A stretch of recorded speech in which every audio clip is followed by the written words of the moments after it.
আসসালামু আলাইকুম। আশা করি আপনারা সকলে ভালো আছেন।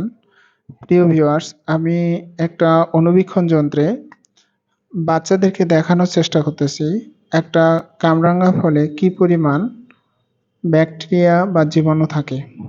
তো প্রথমে আমি স্লাইডে কামরাঙার একটা পচা কামরাঙা হালকা বা একটু অল্প পচে গেছে এইরকম কামরাঙা ফলের আমি রস নিয়েছি।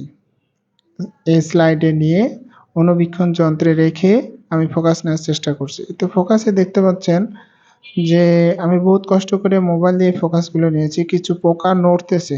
এই যে স্লাইডগুলোতে দেখা যাচ্ছে কিছু পোকা নড়তেছে। এই যে এখানে একটা আর এইটার নিচে একটা আরো কত পোকা আছে। এটা আসলে আমি ক্যামেরা দিয়ে ফোকাসটা নিয়ে আসতেই পারতেছিলাম না। মানে ক্যামেরা ধরতেছি একপাশে, যাচ্ছে আরেক পাশে। আসলে এটা অণুবীক্ষণ যন্ত্র থেকে ক্যামেরা দিয়ে সো মানে ফোকাসটা নিয়ে আসা ক্যামেরাতে অনেক কঠিন। বাঁকা হয়ে যাচ্ছে, তখন কালো হয়ে যাচ্ছে। অনেক চেষ্টা করে আমি এতটুকু মানে কালেক্ট করেছি আরকি। তো দেখো কতগুলো পোকা এখানে নড়াচড়া করতেছে।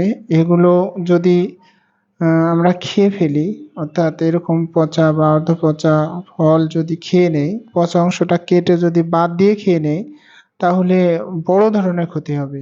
আমাদের আম পেটে এই জীবাণুগুলো চলে যাবে। আমি এই ফোকাসগুলো নেওয়ার অনেক চেষ্টা করছি কিন্তু আসে না।